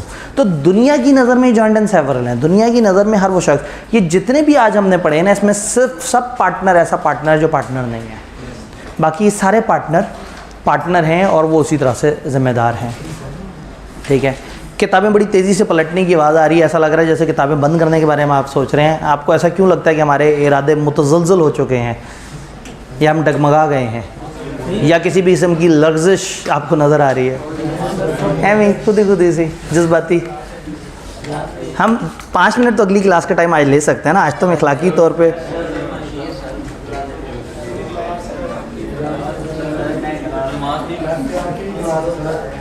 नमाज चेक करें, उसने पूरी कोशिश की है कि दीन को लड़ा दे। अल्लाह का लाख लाख शुक्र है जिसने नमाज़ें पढ़ने के लिए ना इतना वसी वक्त अता किया है इंसान को, और उसने बाउंड नहीं किया कि ये 5 मिनट में अगर नहीं पढ़ी तो मर जाओगे, तबाह हो जाओगे, नर्क में चलोगे, नहीं तो। और ये नमाज आज अचानक से याद आई, हर दिन हम 2:15 तक जा रहे होते थे और उस वक्त नमाज याद नहीं आती थी, तो ये नमाज को लड़वाने की कोशिश कर रहे हैं। ये वो वाला धरना है जो इस्लाम के नाम पे इसलिए दिया जा रहा है कि गवर्नमेंट को कोई मुश्किल है या गवर्नमेंट को मुश्किल देनी है। तो यहाँ ये जो है ना, ये ख़तरनाक मामला बीच में लेके आए। जल्दी से देखते हैं, जितना हम देख सकते हैं उसको जल्दी से देखने की कोशिश करते हैं। बीच में जो इंतज़ामिया वाले भाई हैं मैं उनको कहूँगा कि जब पूरे 2:15 होना तो एक दफ़ा बाहर निकल के बच्चों से कहना है कि बस क्लास 5-1 मिनट लेट है, और ये कहते हुए थोड़ा सा आगे जाके सर अली इमरान भी अगर नज़र आए तो उनसे कहना है कि सर वो ना लेक्चर थोड़ा लेट शुरू हुआ था, पिछले टीचर ने थोड़ा लेट क्लास ख़त्म की थी, तो सर जो है ना वो इसलिए कह रहे हैं कि मैं 5-7 मिनट ऊपर लगाऊंगा, तो वो समझ जाएंगे कि मैंने 10 मिनट का पैगाम भेजा है। हाँ, बाहर के बच्चे जो है परेशान ना हो तो उनको आपने जो है ना 5 मिनट की बात करनी है तो वो शायद उस 5 मिनट को अपने हिसाब से इंटरप्रेट कर लें। ठीक है जी, हम लोगों ने मसला रिजॉल्व कर दिया है। अभी भी अगर कुछ गड़बड़ हो गई तो उसकी ज़िम्मेदारी नहीं है, लेकिन कोशिश कर दी है। पार्टनर्स की एक दूसरे के साथ रिलेशन, पार्टनर्स के एक दूसरे के साथ रिलेशन।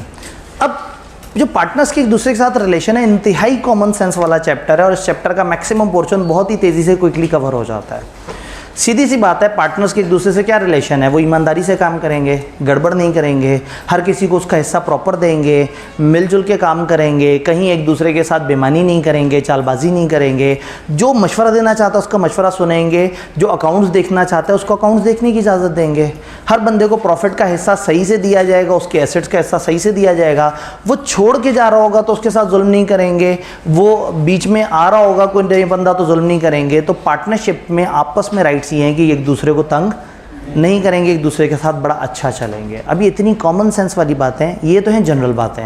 आप एग्रीमेंट में कुछ बातें इजाफी भी तय कर सकते हैं कि हाँ भाई तुम ये वाला काम करोगे, तुम ये काम नहीं करोगे, तुम इस तरह से चलोगे, तुम इस तरह से नहीं चलोगे। आपको याद है हमने कहा था पार्टनरशिप के एग्रीमेंट में अगर कुछ ना लिखा हो तो हम पार्टनरशिप के रूल्स को फॉलो करेंगे। तो इसका मतलब है कि कुछ जनरल रूल्स हैं पार्टनरशिप के जिनको हम पहले फॉलो करेंगे, और अगर पार्टनरशिप एग्रीमेंट में हमने कुछ लिखा है तो वो फॉलो होगा। यानी कॉमन रूल ये है कि ये इक्वल शेयर करेंगे। कॉमन रूल क्या है? अगर पार्टनरशिप शुरू कर देते हैं और ये लिखना भूल जाते हैं कि हम में से हर कोई कितने का हिस्सेदार है, तो कॉमन रूल क्या है? वो इक्वल शेयर करेंगे। कॉमन रूल ये है कि लॉस भी शेयर करेंगे सारे सेम परसेंटेज में। अगर कुछ नहीं तय किया तो जो आपने कहा ना तुम 20% के पार्टनर हो तो तुम प्रॉफिट के पार्टनर भी हो, लॉस के पार्टनर भी, ये भी कॉमन रूल है। कॉमन रूल ये है कि ये रेमुनरेशन नहीं लेंगे, तनख्वाह नहीं लेंगे, लेकिन एग्रीमेंट में चाहें तो ये तय कर सकते हैं। कॉमन रूल ये होगा कि इंटरेस्ट ऑन कैपिटल नहीं लेंगे, यानी अगर आप उसने पैसे दिए हुए हैं तो उस पैसे पे हम उसको इंटरेस्ट नहीं देंगे, ये हमारा कॉमन रूल है। लेकिन अगर तय हो जाए तो इंटरेस्ट दे देंगे, सेक्स नहीं, तय हो जाए तो जो तय हो जाए हम वो देंगे। अगर कोई एडवांस दे दे, कोई लोन दे दे अदर देन कैपिटल, कैपिटल तो है ना जो उसने पैसे दिए बिजनेस के लिए, एडवांस दे दे और कुछ ना तय हुआ हो तो कम से कम 6% इंटरेस्ट मिलेगा, और अगर तय हो जाए तो जो तय हुआ वो मिलेगा।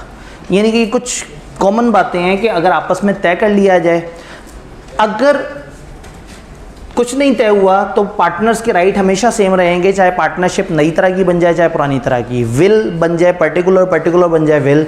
आप एक बिजनेस करते थे 3 बिजनेस शुरू कर लें, 3 करते थे 5 शुरू कर लें। एक बंदा नया आ जाए, कोई बंदा छोड़ के चला जाए, जो पार्टनर्स के राइट बिफोर दैट चेंज है, आफ्टर चेंज भी वही राइट रहेंगे, अनलेस कि आपने कुछ एग्रीड कर लिया अदरवाइज। इसका मतलब है कि कुछ ऐसी चीज़ें हैं, कुछ ड्यूटीज़ तो हैं जस्ट और फेथफुल होना है, वो तो हमेशा होना है, लेकिन तनख्वाह लेनी है नहीं लेनी ये हमेशा नहीं है, ये एग्रीमेंट के मुताबिक होगा। इसको हम कहते हैं क्वालिफाइड ड्यूटी। क्वालिफाइड का मतलब अगर आप एग्रीमेंट में तय करेंगे तो वो फॉलो होगा, नहीं तय होगा तो कॉमन रूल्स ये वाले हैं जो फॉलो होंगे, याद रहेगा। तो ये वो रूल्स हैं जिनको आप चेंज कर सकते हैं, लेकिन मैं ईमानदारी से काम करूंगा इस रूल को हम चेंज नहीं कर सकते। मैं अकाउंट्स देख सकता हूँ, इस रूल को हम चेंज नहीं कर सकते। तो कुछ कॉमन राइट्स हैं और कुछ ऐसे राइट्स हैं जो एग्रीमेंट से आगे पीछे किए जा सकते हैं। तो अब इंतहाई जल्दी से किताब में देखते हैं। बड़ा कॉमन सेंस वाला चैप्टर और बहुत ही बेसिक बातें हैं। मैंडेटरी ड्यूटीज़ क्या है पार्टनर की, जो एग्रीमेंट से चेंज हम नहीं कर सकते। जस्ट एंड फेथफुल होंगे, बेईमानी नहीं करेंगे, गड़बड़ नहीं करेंगे, गुड फेथ में एक दूसरे के साथ काम करेंगे। बिजनेस ग्रेटेस्ट कॉमन एडवांटेज के लिए करेंगे, एक दूसरे को चीट नहीं करेंगे, मिलके काम करेंगे। देंगे बाकी सारे पार्टनर्स को, फुल इन्फॉर्मेशन प्रोवाइड करेंगे सारे पार्टनर्स को, और कोई भी लॉस जो उसके फ्रॉड की वजह से हुआ है वो बाकियों को उसको कंपनसेट करेगा, इंडेमनिफाई करेगा। ये बात समझ आई। देन हम क्या कहते हैं, rights and duties by contract. Other than compulsory rights and duties, ये आपस में कॉन्ट्रैक्ट करके, यानी कि पार्टनरशिप डीड में भी चीज़ें तय कर सकते हैं। ये डीड एक्सप्रेस भी हो सकती है और एम्प्लॉयड भी हो सकती है। इस डीड में कोई भी कॉन्ट्रैक्ट में चेंज करना हो तो सारे पार्टनर्स की कॉन्सेंट से ही होगा। हमने कहा था agreement in restraint of trade का मतलब है कि आप किसी को कारोबार करने से नहीं रोक सकते, लेकिन हम अपने ही एक पार्टनर को अपना वाला काम करने से रोक सकते हैं। और हम अपने ही पार्टनर को ये भी कह सकते हैं कि इस पार्टनरशिप को पूरा टाइम देने के लिए आपने हमारे अलावा और कोई कारोबार नहीं करना। तो ये एक एक्सेप्शन है, अगर आप एग्रीमेंट में लिख लें तो आप ये भी कर सकते हैं। अदरवाइज अगर मैं कॉमन रूल्स की बात करूं तो कॉमन रूल में मैं ये लिख सकता हूं कि partner can do anything, partner can do anything outside of partnership. Partnership से बाहर निकल के वो जो मर्जी करना चाहे कर सकता है, ये कॉमन रूल है। बट एग्रीमेंट कर दें तो आप ये क्वालिफाइड ड्यूटी उसकी चेंज कर सकते हैं। तो ये कॉमन चीज़ें हमेशा फॉलो होंगी, लेकिन एग्रीमेंट में लिख दिया तो फिर जो एग्रीमेंट में लिखा है वो फॉलो होगा। After change in firm, partners के आपस में कॉन्ट्रैक्ट के मुताबिक, अनलेस के कुछ उन्होंने डिफरेंट वो किया हुआ है, जो पार्टनर्स की बिफोर चेंज थे आपस के राइट्स वही आफ्टर चेंज होंगे। अगर फर्म में कोई कॉन्स्टिट्यूशन में चेंज है, कोई नया पार्टनर आ जाए या कोई छोड़ के चला जाए, एक फर्म फिक्स टर्म के लिए बनी थी वो बन जाए, उसके बाद भी चलती रहे, ट्वेल्व बन जाए। एक फर्म एक या एक से ज़्यादा बिजनेस कर रही थी, उसने कुछ और बिजनेस भी शुरू कर दिए, तो जो राइट्स इनके पहले थे वही बाद में रहेंगे। लेकिन अगर क्या तय कर लें कि इस नए बिजनेस में अब हमारे इससे डिफरेंट होंगे तो फिर डिफरेंट होंगे। कंडक्ट ऑफ बिजनेस, इनका राइट क्या है? इनका राइट ये है कि बिजनेस के कंडक्ट में हिस्सा ले सकते हैं, अपनी ड्यूटीज डिलीजेंटली परफॉर्म करेंगे, सही से काम करेंगे। उनका राइट है कि उनको कंसल्ट किया जाए, जब भी कोई मामला हो, जब भी कोई चीज़ हो उनसे पूछा जाए। फर्म के बिजनेस में कोई चेंज उनकी रजामंदी के बगैर ना हो, किसी नए पार्टनर का आना या किसी का जाना या पार्टनरशिप में कोई भी बड़ी तब्दीली उनकी मर्जी के बगैर ना हो। उनका राइट है कि उनको बुक्स ऑफ द फर्म की एक्सेस हो, फर्म के रिकॉर्ड्स की एक्सेस हो। बड़े ही कॉमन सेंस वाले पॉइंट हैं, इसलिए मैंने इसको क्विक पॉइंट पर रखा है। राइट्स क्या हैं? फॉर रिमरेशन का जनरल राइट नहीं है, लेकिन अगर आप एग्रीमेंट कर लें तो आप वर्किंग पार्टनर्स को रिमरेशन दे सकते हैं। Profit and losses, normally profit और लॉस प्रॉफिट इक्वली वो करते हैं अनलेस एग्री डिफरेंट। प्रॉफिट का मतलब ये है कि आप लॉस में भी हिस्सेदार हैं अनलेस कि आपने एग्जाम किया। मैंने सारी बातों को जनरल रूल्स एक दफ़ा बता दिए जिससे वो सारी बात समझ आ जाती है। Right to interest on capital, interest on capital तब अलाउ होता है जब एग्री हुआ हो, और अगर एग्री नहीं हुआ हो तो अलाउ नहीं होगा। अगर एग्री होगा तो प्रॉफिट्स में से पहले इंटरेस्ट माइनस होगा, फिर प्रॉफिट्स की तकसीम होगी जी। अगर लॉस हो तो लॉस तकसीम होगा, उनमें इंटरेस्ट तो मिलेगा लेकिन नहीं मिलेगा ना। यानी हम कहेंगे कि अब आपको इतना इंटरेस्ट मिलेगा और अब आपको प्रॉफिट का इतना हिस्सा मिलेगा। इंटरेस्ट दिया 1 लाख और कहा प्रॉफिट का हिस्सा तो नहीं है, लॉस का हिस्सा 10 लाख है, तो अब आप नेगेटिव 9 लाख हमारे पास हैं, जब हमारे पास पैसे आए हम आपको दे देंगे। तो कहने का मतलब है कि लॉस की सूरत में हाथ में नहीं आएंगे, लेकिन अकाउंट्स में लिखा हुआ होगा कि इसके पेबल है।